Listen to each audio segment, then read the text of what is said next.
Bueno, hoy vamos a continuar y vamos a comenzar la segunda parte de la carta de los tesalonicenses, primera de Tesalonicenses, a partir del capítulo 4.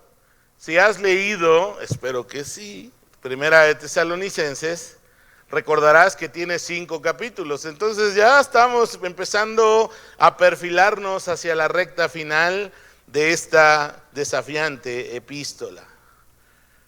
Quiero hacer un breve resumen de lo que hasta ahora en los primeros 3 capítulos hemos visto, hemos reflexionado. Cristo es la fuente de nuestra esperanza. ¿Cuántos dicen amén? Y aun cuando en el mundo no encontremos motivos para sentirnos ilusionados con respecto al futuro, lo que Dios ha hecho, está haciendo y ha prometido que hará, es una fuente de esperanza para nosotros. Quiero que vean la siguiente diapositiva que trae un breve resumen. 6 cosas que hemos visto durante esta epístola. En primer lugar, la esperanza es el motor que mueve la vida del creyente. Eso lo vimos en el capítulo 1, versículo del 1 al 3. El apóstol Pablo le recuerda a los tesalonicenses que ahora tienen una nueva identidad en Cristo. Son amados y elegidos de Dios. Capítulo 1, versículo del 4 al 10. También el apóstol Pablo nos ha dicho que la esperanza nos lleva a ser valientes cuando enfrentamos el dolor y la adversidad. Además, el apóstol nos ha dicho que nuestra vida, aparte de una nueva identidad, tiene un propósito y un sentido nuevo, que es que ahora vivimos para Dios y para su reino y su gloria. Además, Pablo nos ha dicho que algo que nos va a llevar a experimentar alegría y plenitud en la vida es ayudar a otros en ese proceso de conocer a Cristo. Y finalmente, de lo que hemos visto hasta el capítulo 3, es que debemos crecer y abundar en amor unos con otros, porque eso va a traer bendición a nuestra propia vida y a los que nos rodean. Entonces, de esta manera breve, hacemos un resumen de lo que hemos visto hasta ahora. Abre tu Biblia, por favor, en el capítulo 4 ahora de Primera de Tesalonicenses. Y hoy vamos a ver un tema, yo diría, espinoso, porque Pablo a partir de este capítulo nos va a amonestar, nos va a animar para que la fe adquiera una dimensión práctica en nuestra existencia. Una de las dificultades que a veces enfrentamos como creyentes es que la fe se vuelve sumamente teórica y no encontramos la manera de articular nuestra fe con la realidad que nos envuelve día a día. Como hace un rato decían, nadie es perfecto y ciertamente estamos luchando contra nuestra naturaleza pecaminosa, pero Dios quiere mostrar su poder y lo nuevo que Él ha hecho en Cristo a través de lo cotidiano de nuestras vidas. Así que vamos al capítulo 4 y vamos a leer de los versículos del 1 al 8 y leo en Reina Valera 60, dice la Escritura lo siguiente. Por lo demás, hermanos, os rogamos y exhortamos en el Señor Jesús que de la manera que aprendisteis de nosotros cómo os conviene conduciros y agradar a Dios, así abundéis más y más.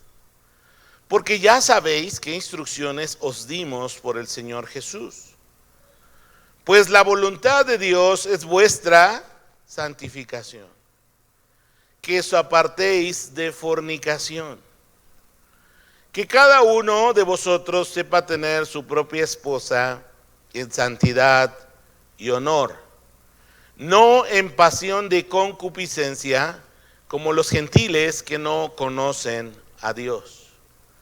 Que ninguno agravie ni engañe en nada a su hermano, porque el Señor es vengador de todo esto, como ya os he dicho y testificado, pues no nos ha llamado Dios a inmundicia, sino a santificación. Así que el que desecha esto no desecha al hombre, sino a Dios, que también nos dio su Espíritu. Bueno, este pasaje, hermanos, el Espíritu Santo nos los ha dejado para hacernos reflexionar en que la nueva vida en Cristo va a afectar de manera positiva todas las dimensiones de nuestra vida.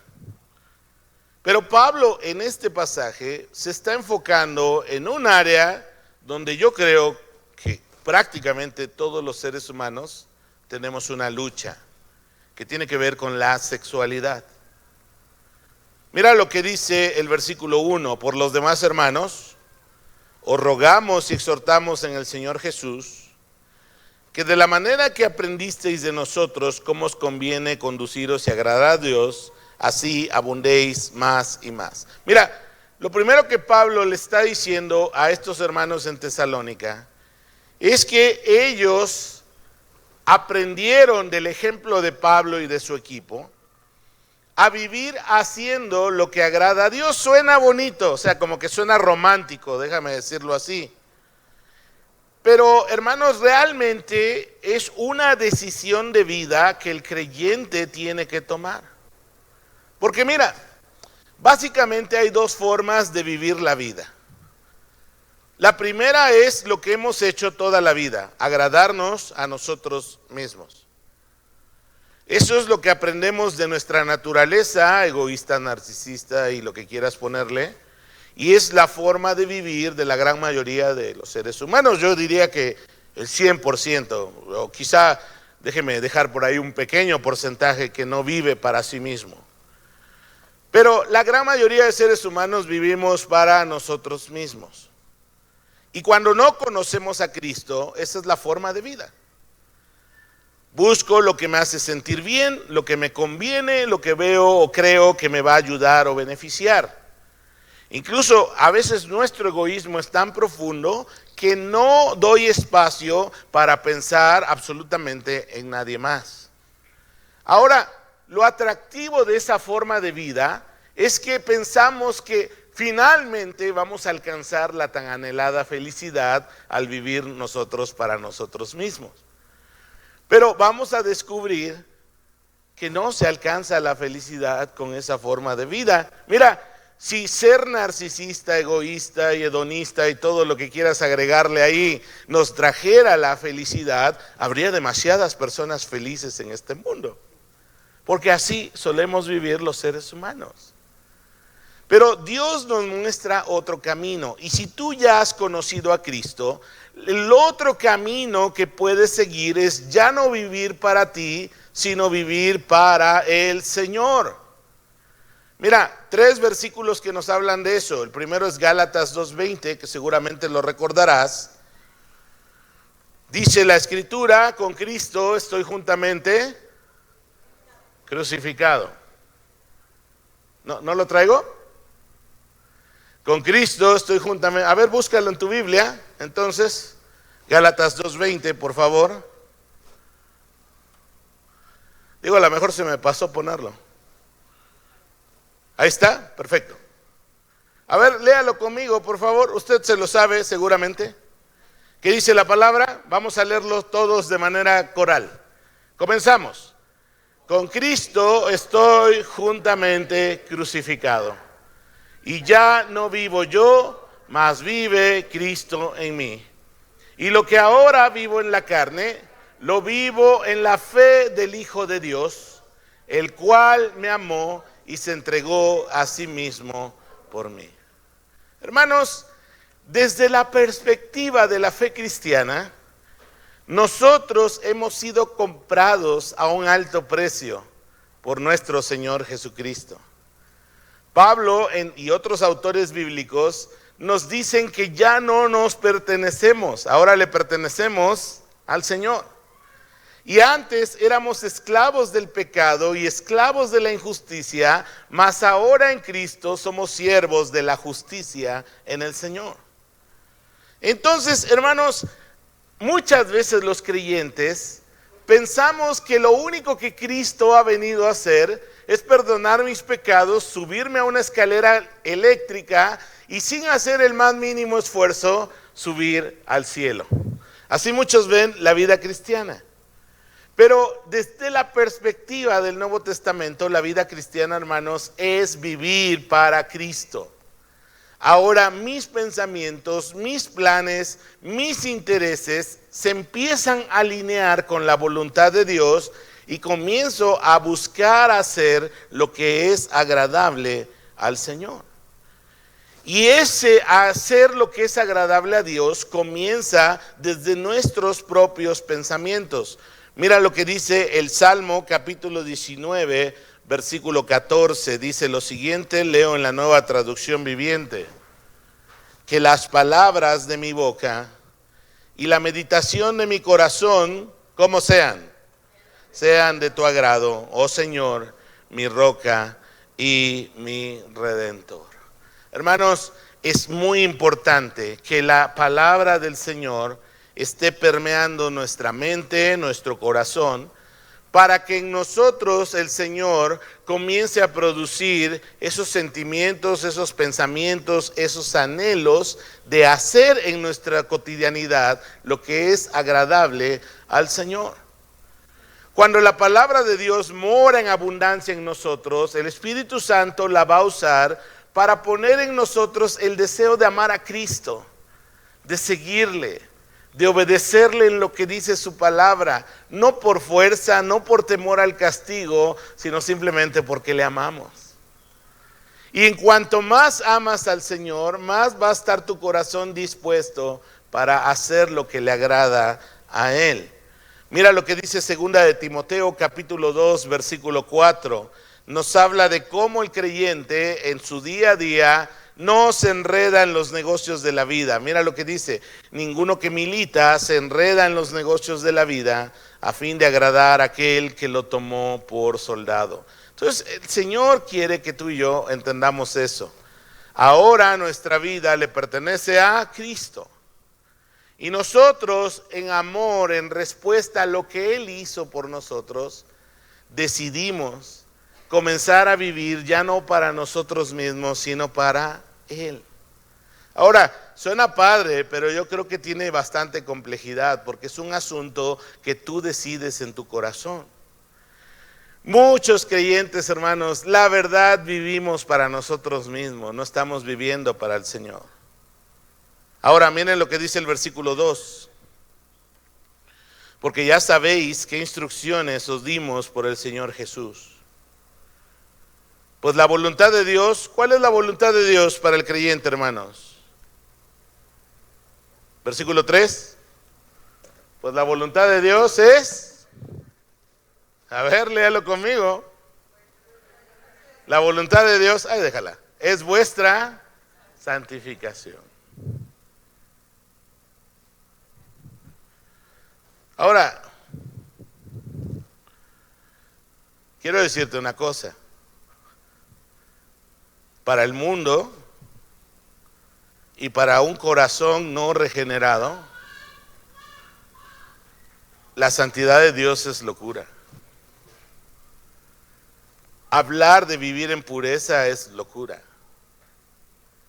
porque no forma parte de nosotros. Me acuerdo que hace años alguien me estaba rebatiendo ahí acerca de que la fe cristiana es el producto de hombres, ¿no? De personas queriendo manipular y hacer como un mecanismo de control para las personas. Y yo le decía a esta persona, como tratándolo de hacer reflexionar, mira, si yo creara mi propia religión, yo haría las cosas que me gusta hacer. Y entonces las religiones humanas, por ejemplo, los de aquella época en la Grecia, en la Roma, pues ¿qué hacían? Teníamos cultos para la fertilidad. Y entonces, ¿verdad? Hacíamos de orgías y de cosas sexuales parte de la manera de honrar a esa divinidad. Una religión creada por el hombre, haciendo lo que le gusta al ser humano. Pero cuando tú vas a las Escrituras y miras la clase de ética y de moral que te plantea, la verdad muchas veces uno termina realmente pues como diciendo, esto es inalcanzable. Y quiero decirte que desde nuestras fuerzas es inalcanzable. No es posible vivir la ética y los valores cristianos si no fuera por el Espíritu Santo de Dios colocado en la vida de los creyentes. Entonces, hermanos, para nuestro mundo la santidad y la pureza son una locura, algo inalcanzable, algo que lleva a vivir a las personas en una doble moral, una frase muy común en nuestro tiempo, o en hipocresía.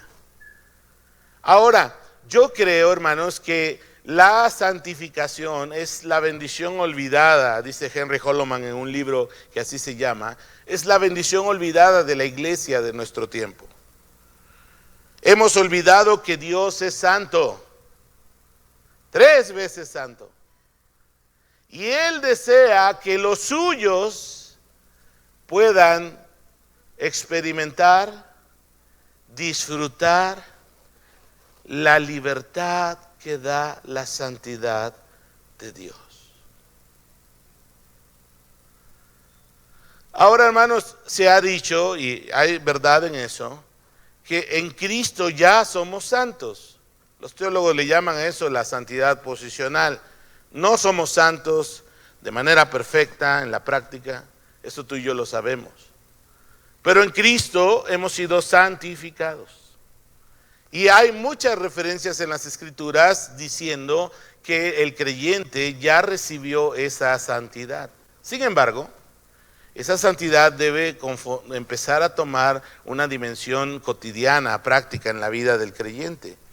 Y Dios quiere que nosotros podamos participar de esa santidad. Y a continuación Pablo empieza a hablar de este tema. No es tabú, fíjate. A lo mejor en ciertas épocas del cristianismo hablar de la sexualidad era un tema tabú. A lo mejor no se hablaba de manera abierta en una congregación. Sin embargo, creo que la Escritura tiene suficientes enseñanzas para podernos dar una perspectiva correcta de la sexualidad. Mira lo que dice la palabra. Está diciendo Pablo, porque la voluntad de Dios es vuestra santificación. Inmediatamente después, ¿qué dice? Que os apartéis de fornicación. Ahora, la traducción que hace Reina Valera de fornicación es una traducción pobre. Porque el vocablo porneia, que es el vocablo griego que se usa en este texto, tiene implicaciones más amplias. De ahí viene la palabra pornografía, identificas la fonética, ¿no? Y básicamente significa todo tipo de inmoralidad sexual. Ahora, hermanos, la Escritura nos enseña que los placeres de la vida, escúchame bien, son creación de Dios. Dios los diseñó. Dios los dio al ser humano para el goce y deleite de ellos. El asunto es que Dios, que es bueno, a esos placeres de la vida les ha puesto límites para que puedan resultar en la máxima bendición y protección nuestra y de las personas que nos rodean. El gran problema, hermanos, es que al mundo le encanta el placer, pero aborrece los límites sanos y necesarios que Dios ha establecido. Nuestra sociedad está hipersexualizada, hermanos.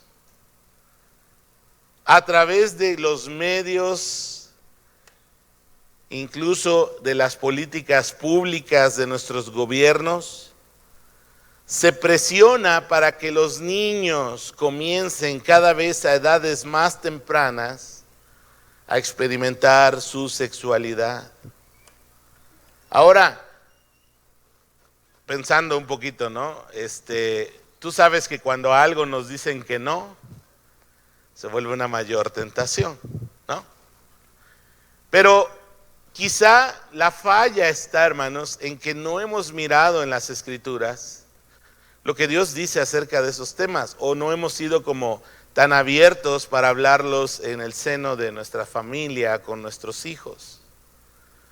Y muchas veces los jóvenes, los niños, lamentablemente, acaban recibiendo muchísima información distorsionada en los medios digitales, en las redes sociales, en el internet, de incluso sus propios maestros en los distintos niveles educativos, en vez de recibir esa formación desde una perspectiva bíblica, cristiana, teológica, de lo que es la sexualidad.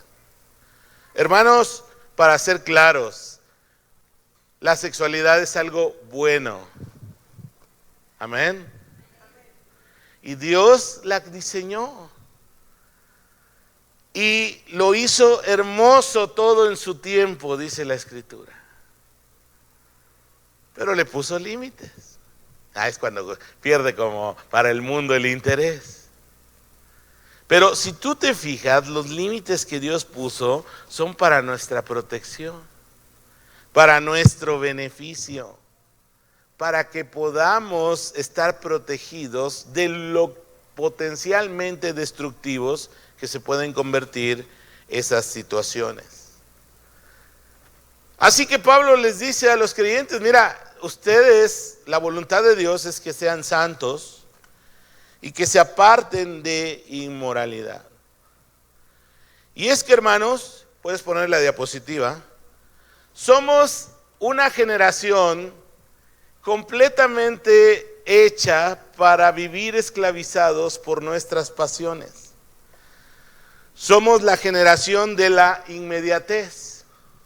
Fíjate bien, no sabemos esperar. Nos impacientamos inmediatamente. La tecnología actual nos ha moldeado para que todo sea una respuesta inmediata. Y eso permea todo, o sea, no es solamente la parte de la comunicación. Queremos cosas inmediatas, no sabemos esperar. Si hay fila en el súper, estás que echas chispas y humo por las orejas. Y gracias a Dios que pusieron los cajeros de autopago, ¿verdad? Porque entonces ya vas tú y no tienes que hacer fila. Y ese problema de no saber esperar va a moldear nuestro comportamiento. Otra cosa es que no sabemos aburrirnos. Somos intolerantes a aburrirnos. Inmediatamente buscamos con qué entretenernos. Ahorita voy a explicar un poco cómo se da este proceso a nivel neurológico. Luego, no sabemos posponer la recompensa. ¿Cuándo la queremos?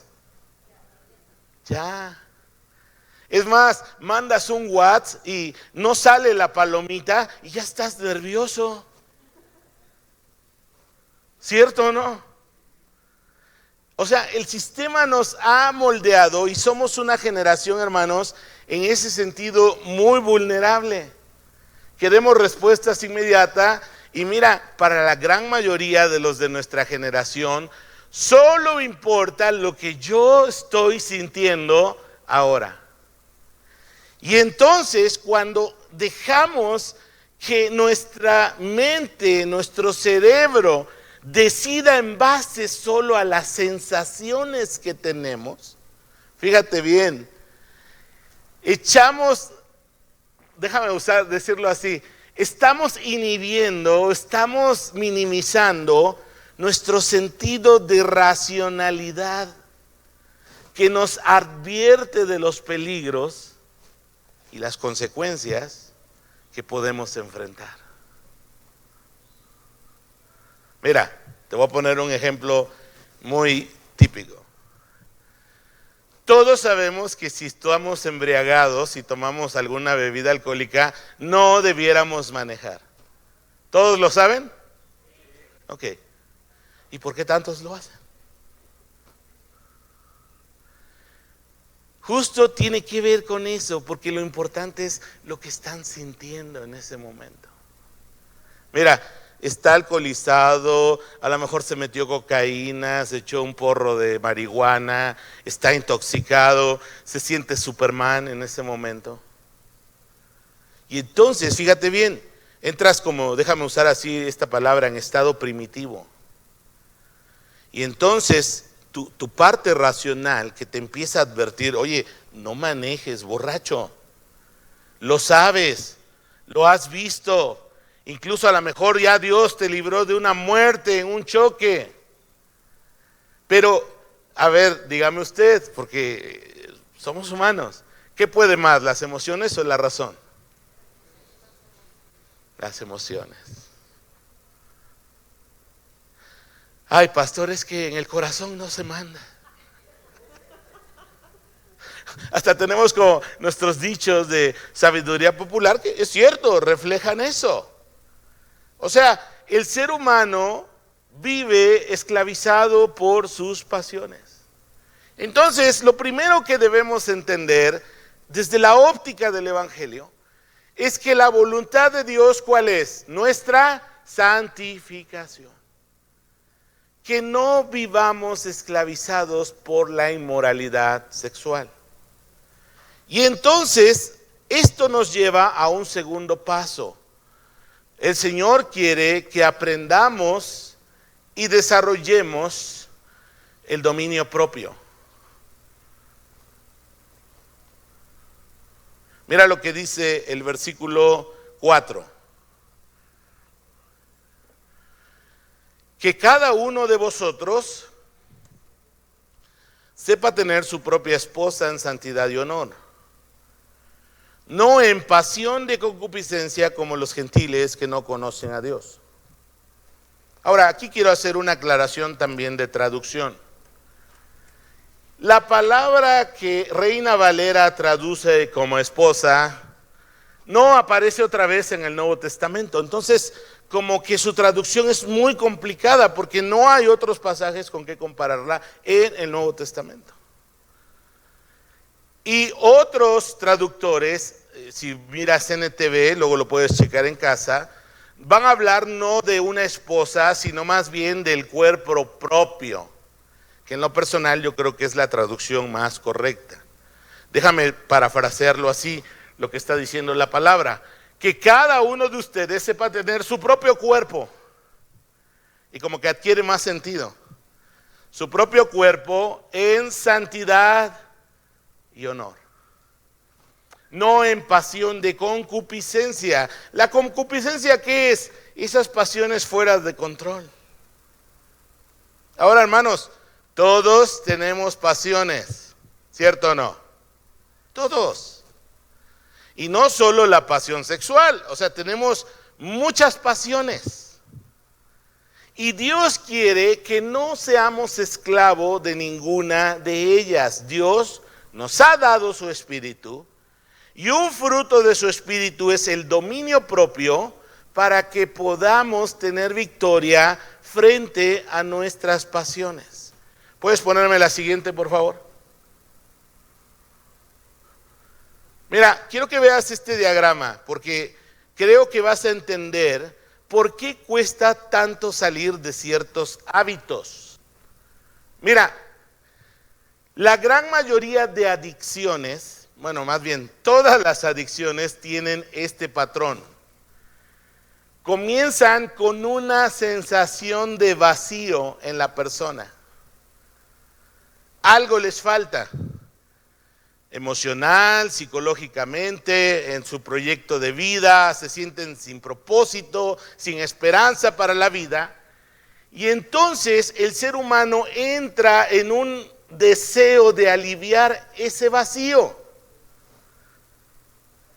Y entonces el ser humano va a ir a aquello que le ha dado sentimientos de placer, de sentirse bien. Vuelvo a repetirte, el placer no es malo, Dios lo creó. Un rico placer, la comida, ¿a poco no? El tomar algo rico. Pero mira, el asunto es este.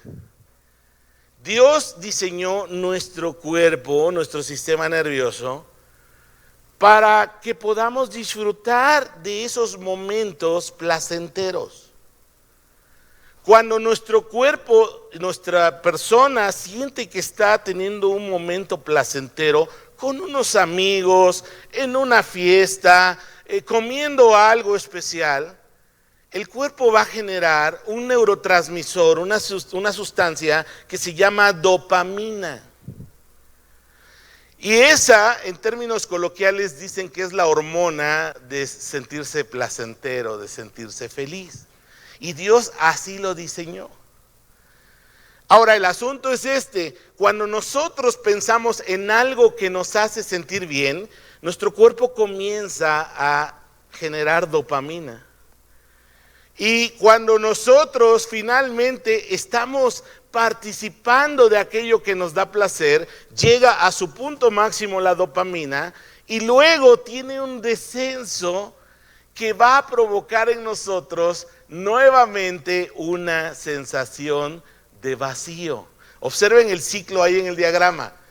Vacío, deseo de alivio, consumo entonces lo que me hace sentir bien, obtengo un alivio a corto plazo, pero la dopamina no puede quedarse ahí, va a descender. Y entonces viene otra vez la sensación de vacío y entonces la persona dice, yo necesito más.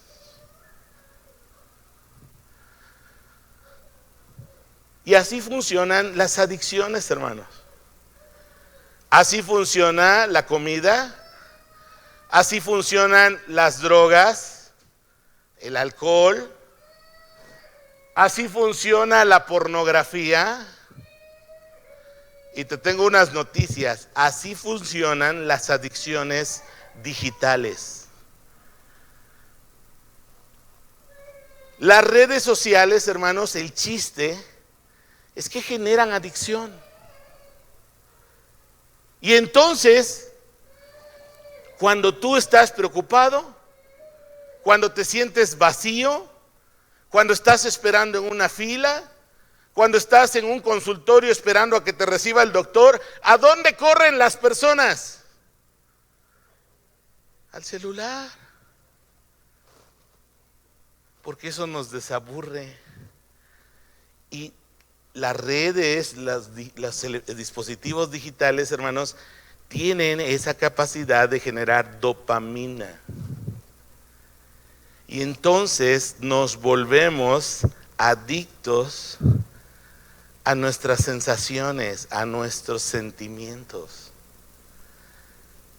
A sentirme, porque mira, esta es la trampa o esta es la idea que hay detrás. Todos tenemos la necesidad de sentirnos amados, de sentirnos queridos. Todos tenemos la necesidad de que sepamos de que a alguien le importamos. Entonces, tú subes una foto a tu red social favorita, subes un video haciendo la payasada que te gusta en TikTok, y lo que tu cuerpo necesita, tu mente, es que la gente te empiece a comentar y a poner likes. Y cada like, cada vez que tú entras, empiezas a generar en tu mente, en tu sistema biológico, dopamina. Y entonces te haces adicto a los medios digitales. Ahora, no los estoy satanizando, son útiles. El tema aquí es dominio propio. Ahora, el asunto es mira, para el mundo es una locura la pureza. Para el mundo que no conoce a Dios, hablar de pureza sexual, hablar de honrar a Cristo, hablar de honra en la vida sexual de una persona, es locura, hermanos. No te puedo decir otra cosa. Si tú no tienes un corazón regenerado por el Espíritu de Dios, te van a parecer locura. Porque eso es lo que el mundo hace y para lo que el mundo vive. Pero hermanos, hoy más que nunca estamos ante una generación completamente vulnerable a ser adicta a todas estas cosas que ves en pantalla. Todavía más de lo que somos nosotros. Mira, papás, por favor, préstenme atención.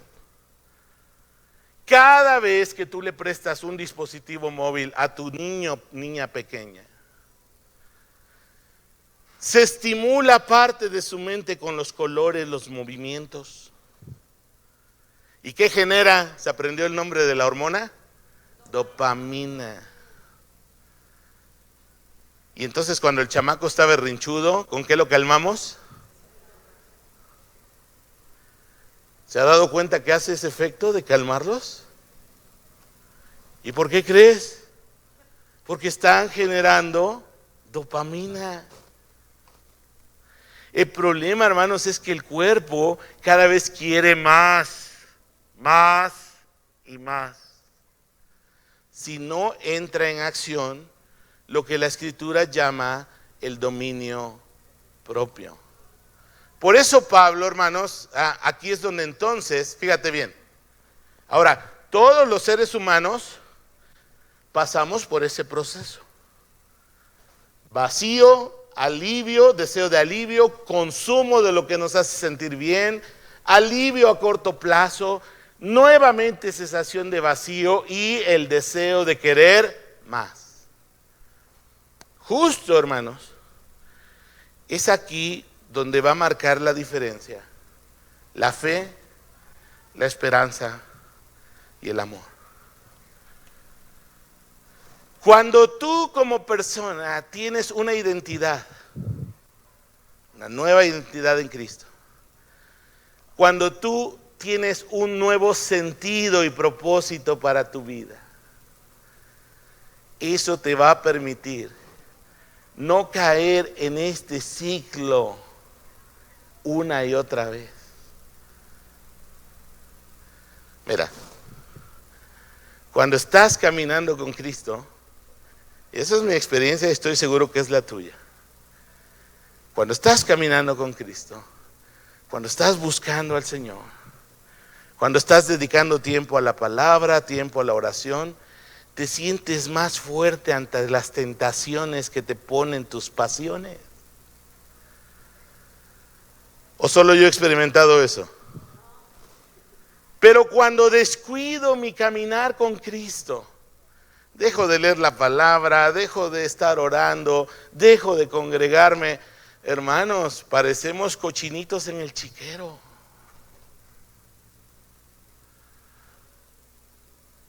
Porque justo, hermanos, en este proceso de vacío, deseo de alivio, consumir lo que nos da eso, más el alivio a corto plazo, más la nueva sensación de vacío, en ese ciclo es cuando la nueva identidad que tienes en Cristo, más la esperanza, la fe y el amor, te van a llevar por un nuevo camino.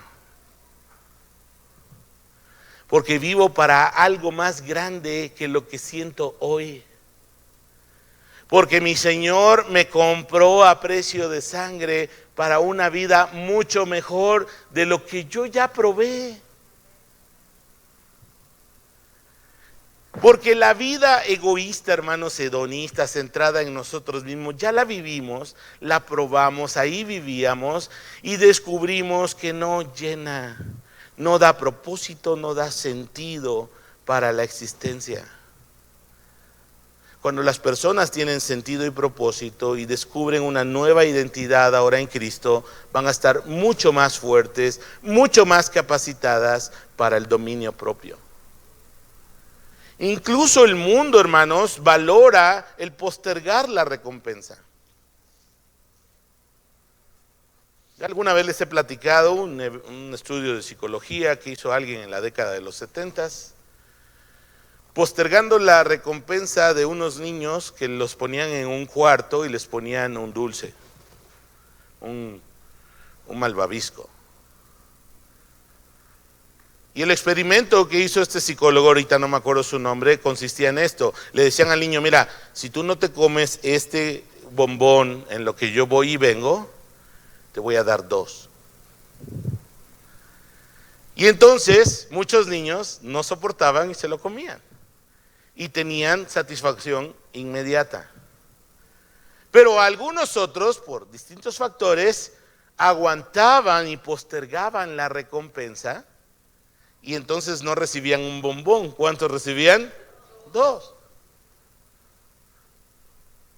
Ahora, este psicólogo descubrió con los años, porque fue un estudio donde le dio seguimiento a estos niños, que los niños que sabían postergar la recompensa o aprendieron a postergar la recompensa tenían mejores resultados en la gran mayoría de aspectos de su vida, académicos, laborales, en sus relaciones amorosas, eran mucho más estables porque aprendieron algo que la Biblia nos enseña, que el dominio propio es necesario para poder disfrutar a plenitud los dones, las bendiciones, los placeres que Dios nos ha dado. Pero el engaño del mundo para todos nosotros, en especial para los jovencitos que las hormonas andan pero al tope, es que esa vida te promete una recompensa inmediata y grande, pero no te dicen lo destructivo y lo vacío que te va a dejar, porque solo Dios hace al hombre feliz. ¿Puedes poner la que sigue?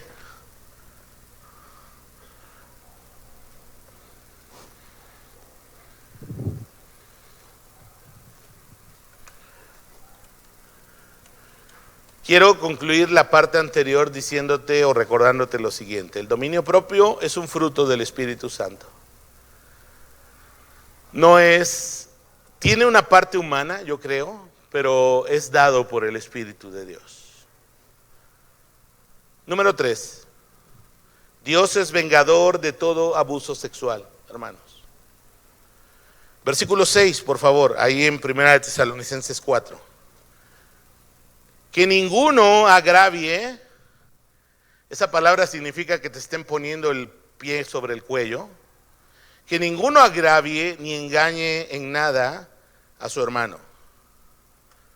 Porque el Señor es vengador de todo esto. Léalo conmigo. El Señor es vengador de todo esto. Como ya os he dicho y testificado. Pues no nos ha llamado Dios a inmundicia, sino a santificación. Hermanos, amigos, muchas vidas han sido lamentablemente lastimadas o incluso destruidas por el abuso sexual. Estoy seguro que aquí hay personas que en su niñez fueron violentadas de esa manera. Llevan marcas, llevan heridas o cicatrices, llevan dolor por estas situaciones. Según el Senado de la República, el año pasado daban esta estadística, por favor. 1 de cada 4 niñas, es terrible, 1 de cada 4 niñas sufre de abuso sexual. Y 1 de cada 6 niños también está expuesto a abuso sexual. Ahora, hermanos, lo peor de todo es lo que sigue. El 60% de los abusadores, de los agresores, son familiares o conocidos cercanos. Y eso es tremendamente triste, preocupante. Si tú como mujer no has sufrido abuso sexual, quiero decirte que gracias a Dios por su cuidado. Pero es una tristeza esta estadística, hermanos.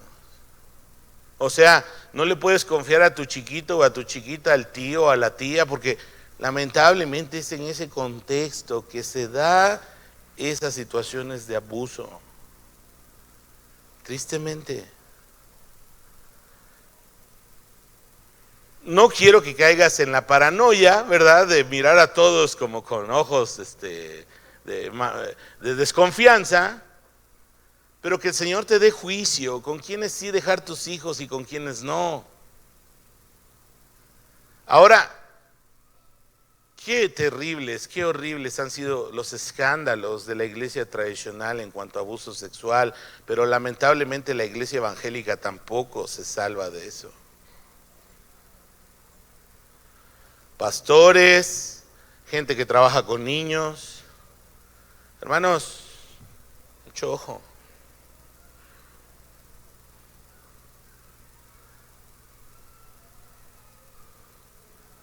Pablo dice, nadie agravie o engañe, y se está refiriendo al tema del abuso sexual. Por eso en las iglesias tomamos precauciones, nunca estamos como a piedra y lodo un adulto con un niño, no hagamos eso. Siempre con puertas abiertas, con vidrios abiertos, que las personas vean con transparencia lo que está ocurriendo.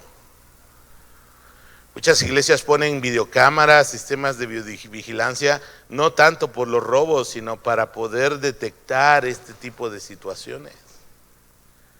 Es realmente lamentable que esto ocurra, hermanos. Y el Señor nos guarde a nosotros como personas y como iglesia estar involucrados en este tipo de situaciones. Porque son situaciones que, por supuesto, ni hay que encubrir, ni hay que solapar. Si son delitos, hay que denunciar.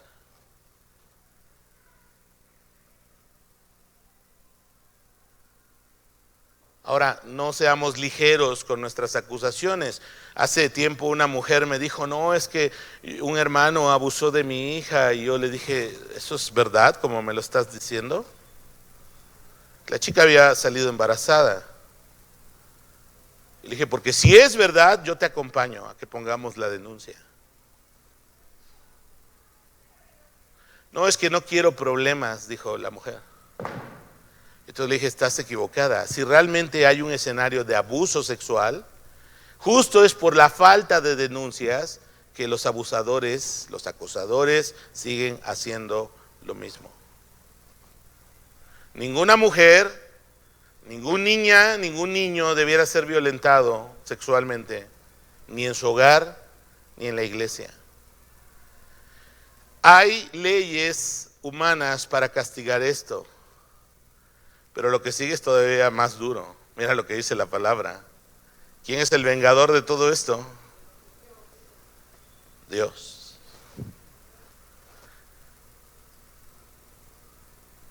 Y mira, Marcial Maciel y otros casos, a lo mejor en vida se escaparon y los encubrieron de eso, pero de la justicia de Dios nadie se escapa. Amén. Entonces, hermanos, es un tema rasposo, espinoso. Muchos no creyentes han perdido la fe en Dios y también en la iglesia por el encubrimiento del abuso sexual. Pero Pablo dice, nadie agravie ni engañe a nada a su hermano, porque el Señor es vengador de todo esto, como ya os hemos testificado. Pues no nos ha llamado Dios a la inmundicia, sino ¿a qué? A santificación. Y el versículo 8 termina diciendo lo siguiente. Así que el que desecha esto, el que lo invalida, el que lo rechaza, no desecha a hombre, sino a Dios, que también nos dio su Espíritu. Así que, hermanos, yo sé que la pureza es locura para el mundo.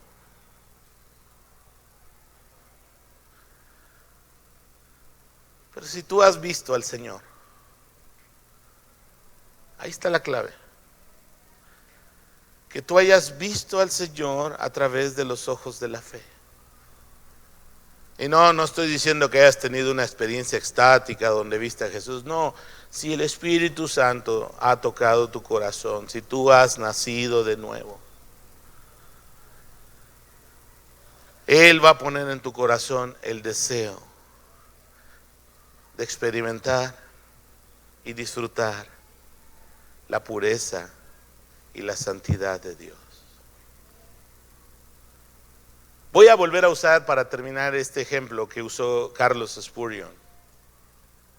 Él dijo que no es lo mismo un cerdo revolcándose en el chiquero que una oveja que mancha su pelaje en el camino. Son dos cosas distintas. El cerdo, en su naturaleza de cerdo, le encanta revolcarse en el lodo. el hombre sin Cristo, la mujer sin Cristo, le encanta revolcarse en el pecado. Ahora, ¿el cristiano peca? Sí, también. Pero su disposición es distinta. Su disposición de su corazón hacia el pecado. Es una oveja que ha manchado su pelambre, su lana en el camino. Y para la oveja hay perdón.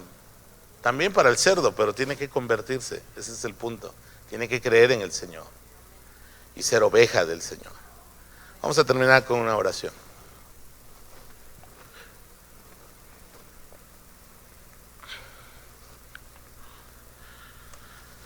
Dice tu palabra, Señor, que la palabra de la cruz es locura para los que se pierden.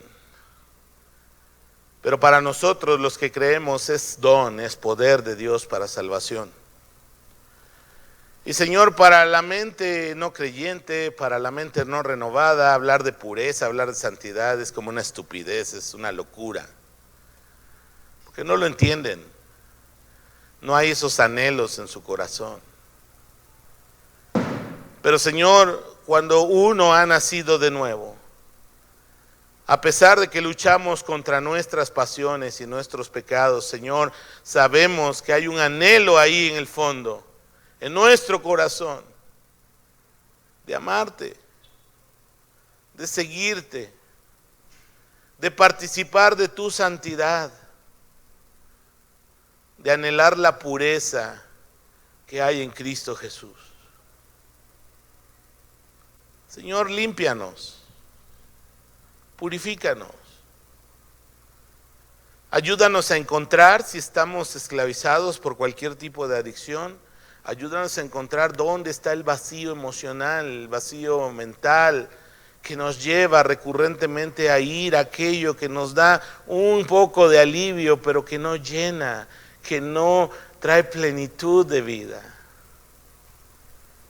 Jesucristo dijo, si alguno tiene sed, venga a mí y beba. Y Señor, por eso hemos cantado que solo Jesucristo basta.